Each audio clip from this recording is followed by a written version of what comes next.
Madelyn Voss stepped through the front door of her family's Dallas estate, the weight of her shift still clinging to her. The air smelled like lavender and wood polish, too pristine for a house that had long felt hollow. The living room lights were on. Laughter echoed from the other side of the hall. No one had told her they were gathering tonight. She paused in the doorway. Everett sat like a king in his leather armchair. Serena curled near him with a half-full wine glass, her manicured fingers dangling it in subtle arrogance. Across the room, Cassandra Hale, her father's polished new partner, occupied the seat where her mother used to rest. The very cushion still looked worn from years of warmth, now replaced by rehearsed smiles. No one looked surprised to see Madelyn. "We weren't expecting you," Serena said sweetly, eyes glinting. "But it's convenient." Everett cleared his throat. "We've finalized the estate arrangements." Madelyn tilted her head. "You could have waited to say that in a less celebratory tone." "I figured you wouldn't be interested," Everett shrugged. "You always said you hated this place." "I don't want the inheritance," she said coolly. "I just want clarity." Everett chuckled, a low, dismissive sound. "Sweetheart, you never had a piece to give up." Serena reached into a folder, sliding a crisp document across the coffee table. "This is the new will, fully notarized. Your name's not there." The room fell into a suffocating silence as Madelyn stared at the paper. Her mother's signature no longer adorned anything. Her own had been erased before she even knew she was supposed to fight. The study smelled like cedar and secrets. Madelyn stood across from Everett, fists clenched. "You removed me 18 months ago, while I was still wiping blood off your sheets in the ICU. Her voice was razor-sharp but never broke. "Blood doesn't entitle you to legacy," Everett replied. "You walked away from this family long before we wrote you out." "I was never given a map back," she snapped. Serena leaned on the desk. "You were too busy playing nurse to understand what mattered." Madelyn glanced down at the will again.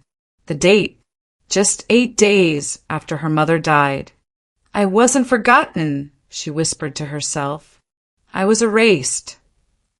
From behind her, Cassandra murmured, almost inaudibly, "She doesn't know about the rafter box." Back in her childhood bedroom, shadows curled against faded wallpaper. Madelyn scrolled through old videos stored on the family cloud. She paused at a FaceTime recording sent by Serena. It was dated during her father's surgery. The footage showed Serena smiling, saying how much she cared. But metadata proved it had been recorded days before. She built a lie frame by frame. The realization settled like a stone in her chest. This was an oversight. It was orchestration. A soft ping hit her inbox. No subject. Just, check April 12th. They started before your mother died. Madelyn blinked. Her finger hovered above the trackpad. Betrayal didn't always arrive with screaming. Sometimes it arrived with silence. She called Elias Mercer. His voice was low, encrypted through Signal. "Pull everything you can on the probate filings," she instructed. 20 minutes later, he returned. "Madelyn, there's an inheritance waiver in the court system. Filed 6 weeks ago. With your signature." "I never signed anything." A PDF opened on her screen. There it was. Her name in elegant script. Her identity stolen in ink. "This is war," she muttered. "And I didn't even know we'd declared it." "You've got 72 hours to contest before the window closes," Elias warned. "Then it's locked." She opened her mother's old jewelry box. buried deep in the closet. Nestled beneath an old brooch was a small brass key. A folded note read, "Rafters, Box 3. The next morning, Madelyn entered the kitchen. Everett was stirring coffee unmoved. "You forged my name," she said. He didn't flinch. "I protected what's mine. I'm not here for money."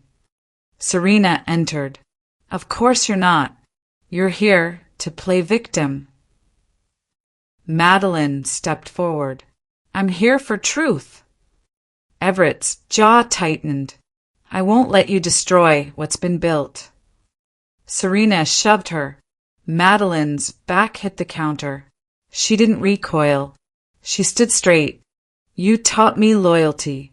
I just didn't know it meant being silent." Later, dust rained from the attic beams as she pulled open a storage hatch. Inside Box 3 was a photo of her mother, smiling near a field. On the back, coordinates scribbled in faded ink. The dawn air was still. Madelyn sat on the porch steps, arms wrapped around herself. She watched light fill the horizon. "I'm not here to punish," she said aloud. "I'm here to remember her the right way." The fight wasn't about legacy or revenge. It was about memory. "I'll carry her voice through the noise they built." She looked at her phone. A timer ticked down, 72 hours. "If I'm going to burn bridges," she whispered, "I'll light the way home with them."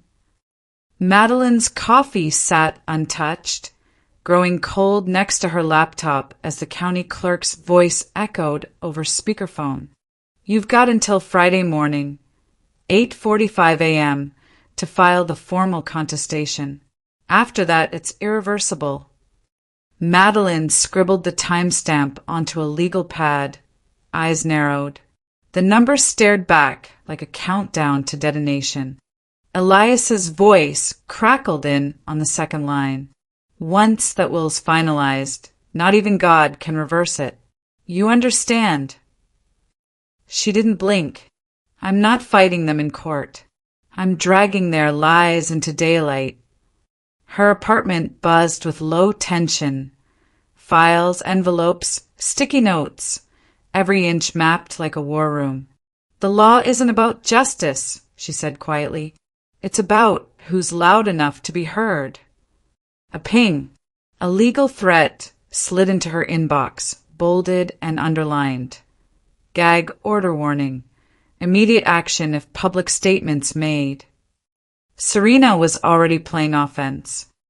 The law firm's conference room was glass, cold and hollow. Across from her, a Technova rep cleared his throat. "There's a flag clause on your file," he said.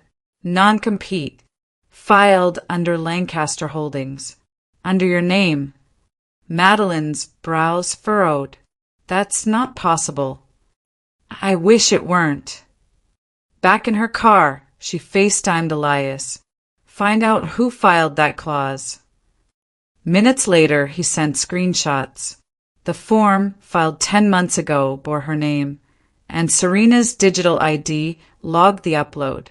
"She locked you out of your own startup," Elias growled, "using your father's authority while he was unconscious." A breath caught in Madelyn's throat. "They've buried me legally before I even stood up." Another ping. Elias again found something. "A sealed draft from your mom, one day before the will was changed."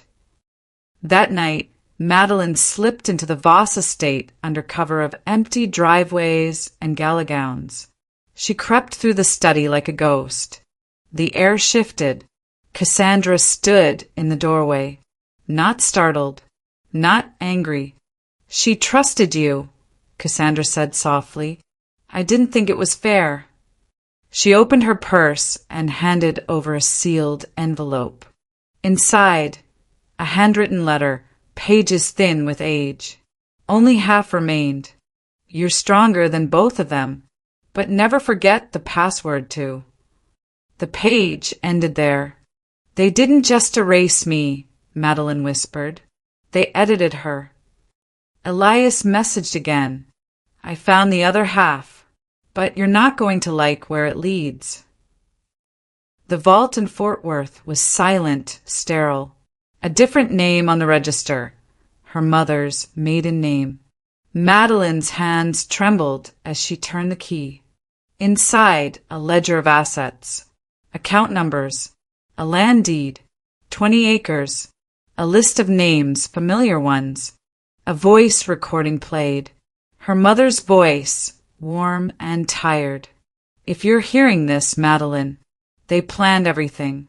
I was building a way out for you, but I ran out of time.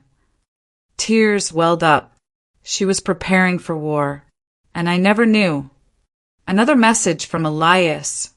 Someone tried to access this vault. 15 minutes after you did. She froze. The vault door behind her clicked. Across from the courthouse, twilight painted the sky in strokes of fire and grief. Madelyn sat with Elias, silent for a long while. If I fight like them, I become them, she murmured. Elias watched her. Then don't fight like them. Fight better. She nodded. This isn't vengeance. It's remembrance. The test of character, she said, voice low, is what you do when you hold the knife and choose not to cut. Elias stood. Then it's time to be loud. She opened her laptop. The email subject glared.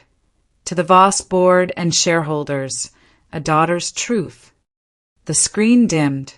Madelyn's voice, quiet, direct, filtered into the space between frames. Have you ever had to prove you mattered to people who claim to love you? She walked through shadows, her silhouette reflecting in the courthouse glass. When your silence is used against you, what do you shout back? She paused. Have you ever loved someone enough to forgive them, but not enough to let them hurt you again? A deep breath. The next 48 hours will decide if I lose everything or finally take it back. The moment Madelyn hit send, everything turned electric. Her heart pounded with the weight of what she'd just unleashed. The truth, carefully documented, now shooting through servers to media outlets, shareholders, legal boards. Her inbox lit up within seconds. Buzz, buzz, buzz. Emails flooded in. Notifications stacked. Calls vibrated the phone off her desk. She watched the headlines update live. Voss estate under fire. Forged will whisper surface.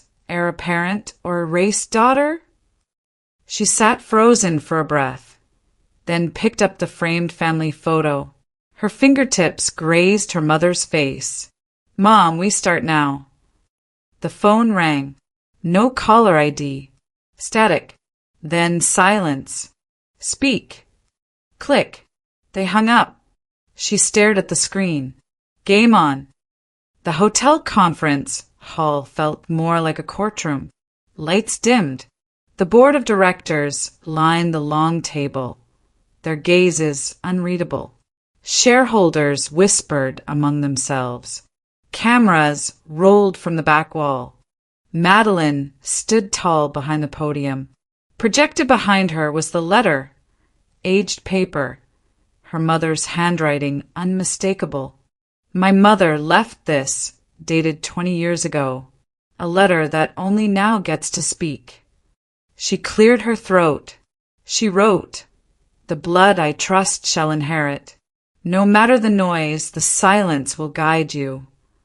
The next slide, DNA documentation. The room inhaled sharply. Serena Voss is not biologically related to Everett Voss.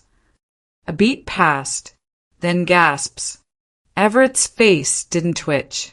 Serena's did, flushed pale, lips parted in disbelief. I'm not asking for sympathy, Madelyn said. Only truth.